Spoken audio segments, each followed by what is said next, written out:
की French not stitch, long पेच not, lazy Daisy आणि हेरिंगबोन वगैरे. हॅलो मैत्रिणींनो, स्वागत आहे तुमचं माझ्या यूट्यूबच्या नवीन व्हिडिओमध्ये. तर आजच्या व्हिडिओमध्ये आपण आणखी काही हँड एम्ब्रॉयडरीच्या स्टिचेस शिकणार आहोत, जसं की फ्रेंच नॉट स्टिच, लॉंग पेच नॉट, लेझी डेझी आणि हेरिंगबोन वगैरे. तर व्हिडिओमध्ये खूप छोटे छोटे ट्रिक्स सांगितलेले असतात. किती प्लायजने करावं, किती स्ट्रँडने करावं, प्लायज पण बोलतात त्याला दोऱ्यांच्या. तर त्याने किती याने करावं, कितीने करू नये आणि अशाच छोट्या मोठ्या असतात. तर ते सगळं जाणून घ्यायचं असेल तुम्हाला तर हा व्हिडिओ तुम्ही शेवटपर्यंत पहा, कुठेही स्किप नाही करता. आणि असेच व्हिडिओ तुम्हाला जर आवडले तर माझे व्हिडिओ जर तुम्हाला आवडले तर लाईक करा, शेअर करा आणि माझ्या चॅनलला सबस्क्राईब करा.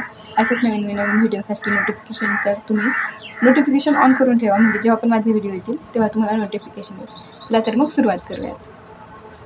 तर आता आपण पाहणार आहोत फ्रेंच नॉट स्टिच. याच्या आधी आपण running stitch, stem stitch, chain stitch वगैरे शिकलेलो आहोत. तुम्ही जर याचा व्हिडिओ पाहिला नसेल तर माझ्या यूट्यूब चॅनलवर जाऊन नक्की पहा. तुम्ही जेव्हा पण फ्रेंच नॉट करत असाल तेव्हा फ्रेंच नॉटसाठी मी तरी तुम्हाला सांगेन की तुम्ही पूर्णपणे 6 दोरे ॲज इट इज घ्या. बघा 6 दोरे आहेत हे. कारण फ्रेंच नॉट म्हणजे फक्त एक गाठ टाईप असतं, ते उठून दिसलं पाहिजे. त्यासाठी खूप लहान 3-2 घ्यायची गरज नाही आहे. बेस्ट तुम्ही 6च घ्या. तर आपण जसं पाहिलं आधी सुईवरती घ्यायची फ्रेंच नॉट करण्यासाठी आणि या हाताने दोरा धरून यामध्ये एक सुईला एक दोरा गुंडाळायचा आहे आणि खाली या हाताने दोरा धरून ठेवायचा आहे, म्हणजे तो दोरा त्याच्यात ओढला जाणार नाही. एवढी साधी आणि सोपी आहे फ्रेंच नॉट. मी तुम्हाला परत एकदा दाखवते. सुईवरती घेतली, या हाताने डाव्या हाताने दोरा धरायचा आहे, उजव्या हाताने सुईला एकदा दोरा गुंडाळायचा आहे आणि खाली लावायचं. या हाताने पुन्हा दोरा धरून ठेवायचा आहे आणि खाली सुई ओढून घ्यायची आहे. साधी सिंपल फ्रेंच नॉट. याची जेव्हा तुम्ही फुलं वगैरे बनवता, म्हणजे जेव्हा पाकळ्या वगैरे फिल करता तेव्हा खूप छान दिसते फ्रेंच नॉट. आणि ही जर आणखीन उठून दिसावी ही गाठ अशी तुम्हाला जर वाटत असेल तर साधी सिंपल करायचे. वरती घेतलं की जेव्हा तुम्ही एकदाच गुंडाळता त्याऐवजी डबल धागा गुंडाळायचा, त्याला बोलतात डबल फ्रेंच नॉट. हे आणखी उठून दिसतं. हे पायाचा जेव्हा दोरा होतो तेव्हा खूप जास्त ताणायचं नाही, हलक्या हाताने वरती दोरा ओढून घ्यायचा.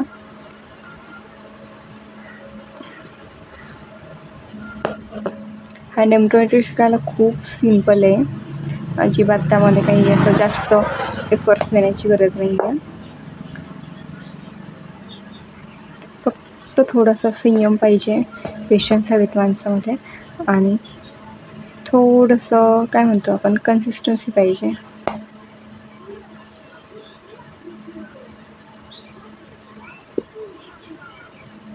हे असं बऱ्याचदा होतं, तर खूप पोलाइटली घेत जा.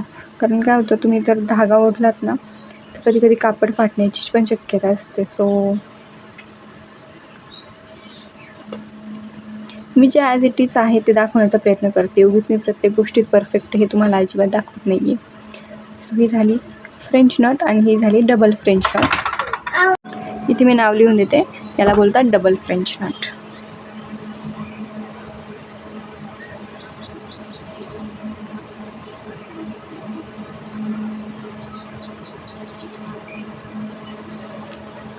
आता आपण शिकूयात लेझी डेझी.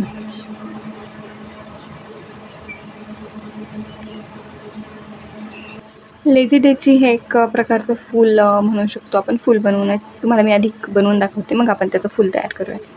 लेझी डेझीसाठी आधी सुईवरती घ्यायची आहे. त्यानंतर आपण जशी चेन स्टिच केली होती तशी सेम चेन स्टिच एक घ्यायची, थोडीशी मोठी घ्यायची. चेन स्टिच आपण लहान घेतली होती. इथून टाका घ्यायचा थोडासा पुढपर्यंत आणि हा जो दोरा असतो राहिलेला तो सुईला गुंडाळून घ्यायचा. सेम या हाताने दोरा धरायचा आणि पुढे सुई ओढून घ्यायची. या स्टिचला बोलतात लेझी डेझी. त्याचे फ्लावर्स खूप सुंदर दिसतात. मी तुम्हाला लगेच त्याचा एक फ्लावर बनवून दाखवते.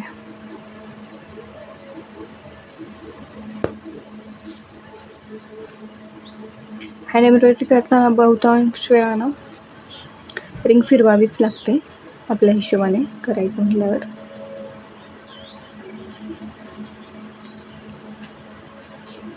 पण प्रयत्न करते एका जागी ठेवून करण्याचा.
एकदम डेझीच्या फुलासारखं फुल तयार झालेलं आहे.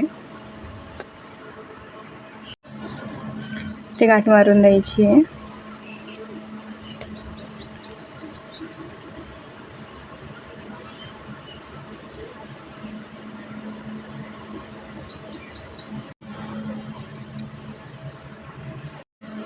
हे पहा किती सुंदर फुल तयार झालेलं आहे. त्यात काहीतरी कमी आहे, तर ते काय हे पाहूयात आपण. मी तुम्हाला बोलले होते की फुल खूप सुंदर झालं आहे, पण त्यात काहीतरी कमी आहे. ती कमी ही आहे, जी आपण फ्रेंच नॉट किंवा डबल फ्रेंच नॉट देऊयात, म्हणजे आणखी येल्लो कलर उठून दिसेल. यासोबतच तुम्हाला फ्रेंच नॉट किंवा डबल फ्रेंच नॉटचा वापर कसा करायचा हे पण कळालं असेल. तर आता तुम्ही पाहिलं फ्रेंच नॉट झाली, डबल फ्रेंच नॉट झाली, लेझी डेझी झाली, आणि आता आपण शिकूयात long French knot. Long French knot पण खूप सोपी आहे. त्यासाठी काय करायचं आहे, सेम फ्रेंच नॉट करायची आधी सुरुवातीला. एक मिनिट, अंधार येतो आहे खूप. तर आता ओके दिसते.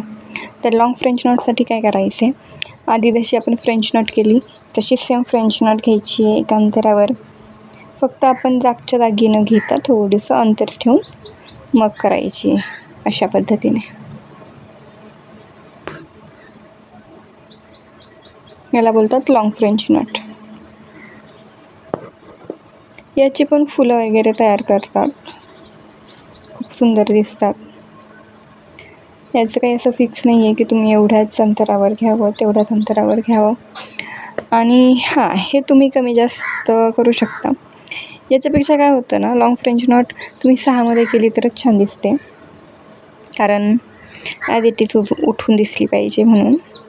हे अंतर तर मला कमी वाटत होतं, म्हणून मी थोडंसं याच्यासारखं आलं पाहिजे म्हणून थोडंसं प्रयत्न करते आहे, कारण मी आधी आखून घेतलेलं नाही आहे ना, त्यामुळे.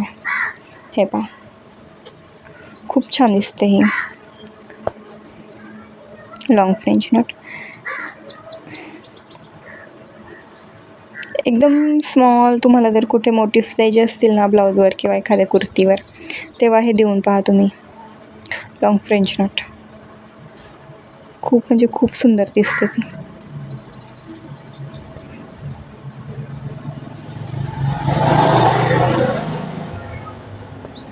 याचे तुम्ही 4 प्लाईजमध्ये पण करू शकता बरं का. पण 4 प्लाईजमध्ये केव्हा करायचं, जेव्हा तुम्हाला असं फ्लॉवरच दाखवायचं असेल, पण ते जरा तुम्हाला असं नाजूक दाखवायचं असेल ना, तेव्हा तुम्ही हे 4 प्लाईजमध्ये करू शकता. तेव्हा ते खूप सुंदर दिसेल लॉंग फ्रेंच नॉट. हेरिंगबोन स्टिचसाठी आधी इथून वरती घ्यायचं,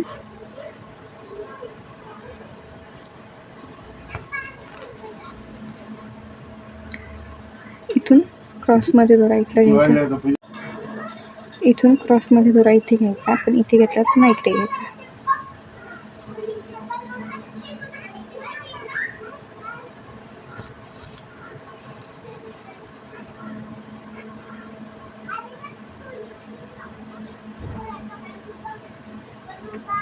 पुन्हा हा दोरा इथे घ्यायचा आणि इथून इकडे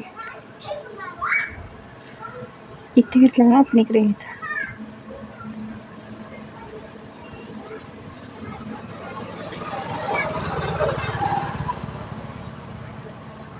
पुन्हा वरती घेतला, पुन्हा ह्या बाजूला घ्यायचा.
याला म्हणतात हेरिंगबोन स्टिच.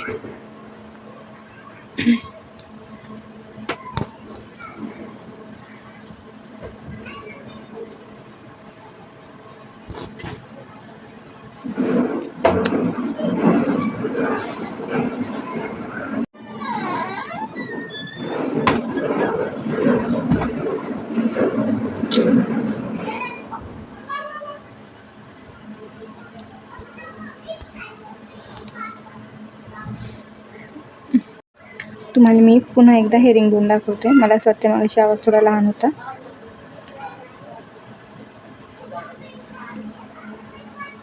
हे पहा, तुम्ही जेव्हा इथून वरती घेता, ठीक आहे, तेव्हा खाली तिरकं घ्यायचं आणि तिरकं घेतल्यानंतर एका बाजूला तुम्ही जर उजव्या बाजूला तिरकं घेतलं असेल तर तुम्ही उजव्या बाजूला यायचं, आणि तुम्ही जर उजव्या बाजूला घेतलं असेल तर तुम्ही डाव्या बाजूला यायचं. तर मी आता इथून उजव्या बाजूला तिरकं घेते, त्याच्यामुळे डाव्या बाजूला जाणार आहे. इथे तिरकं घेऊन या बाजूला थोडंसं अंतर जायचं डाव्या बाजूला. सेम तुम्ही वरती पण करायचं.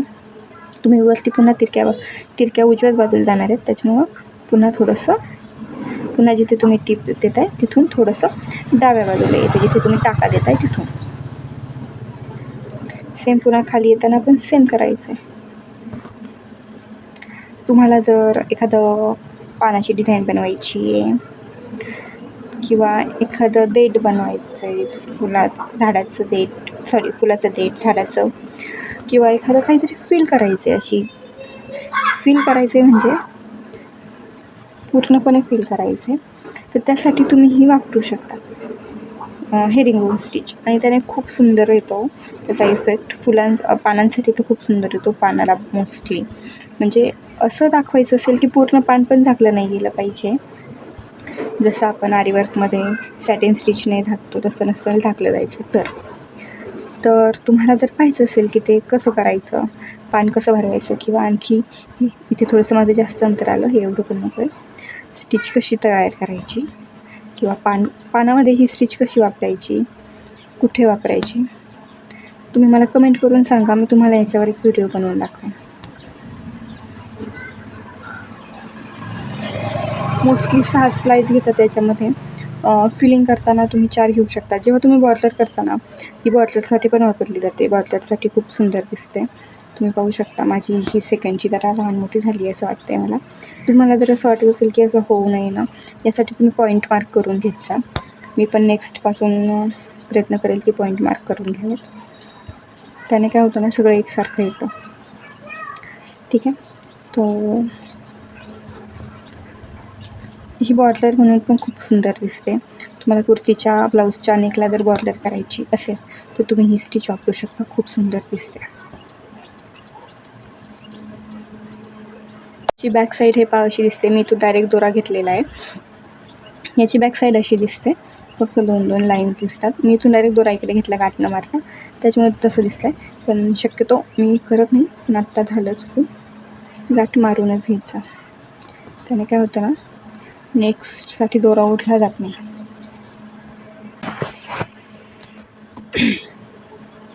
बॉर्डर लाईन जेव्हा आपण करतो, बॉर्डर लाईनसाठी सगळ्यात जास्त वापरली जाणारी जी स्टिच असेल ना, तर ती क्रिस क्रॉस स्टिच आहे. सेम करायचं याच्यामध्ये पण, फक्त आपण इथे थोडंसं अंतर मागे गेलो, इथे पूर्ण अंतर मागं जायचं आहे. हे पहा असं क्रिस क्रॉस स्टिच मी आधी व्हिडिओ केला, पण हे दोन्ही त्याच्यात काय आले नाही. सिम्पल तुम्ही इथून जर धागावरती काढून घेतलात ना, तर इथे तिरकी टिप द्यायची. ठीक आहे, तिरका टाका घ्यायचा आणि तिरका टाका घेतल्यानंतर याच्यात आपण जसं थोडंसं मागे आलो होतो, थोडंसं मागे नाही तर पूर्ण इथपर्यंत मागे यायचं आहे. पण तिरका टाका घेऊन निडल याच्या शेजारून वरती काढायची.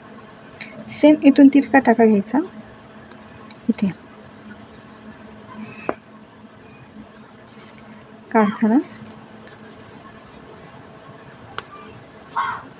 पुन्हा इथून इकडे तिरका घ्यायचा, मागे जायचं. सिम्पल इझी मेथड सांगते मी तुम्हाला. इथून तिरकं इकडे. आता तुम्ही बोलाल डायरेक्ट जर घेत असेल तर डायरेक्ट तुम्ही एक पुढे पण जाऊ शकता. हे पहा असं, पण तुम्हाला ते थोडंसं समजायला अवघड जाईल. इथून पुन्हा इथे मागं यायचं, इथून पुन्हा इथे जायचं. हे खूप प्रॉब्लेमॅटिक आहे. हे इथून इथे यायचं, इथून पुन्हा इथे जायचं. याच्यापेक्षा बेस्ट मेथड मी सांगते तुम्हाला. इथून तुम्ही इथे या, इथून तुम्ही थोडेसे मागे या.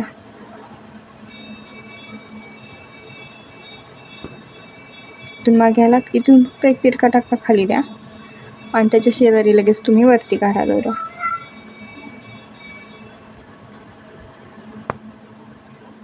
पुन्हा एकदा इथून तिरके घेऊन इथून थोडंसं मागे जायचं, इथपर्यंत, इथून इथपर्यंत जायचं आणि खाली सुई टाकून द्यायची. त्याच्या शेजारी लगेच वरती काढायचा. इथून तिरके घ्यायचं, इथून मागे यायचं. तर अशा एवढ्या स्टिच आजच्यासाठी ओके झाल्या. तुम्हाला कोणती स्टिच सगळ्यात जास्त आवडली हे मला कमेंट करून नक्की सांगा. भेटूयात पुढच्या भागात. थँक्यू.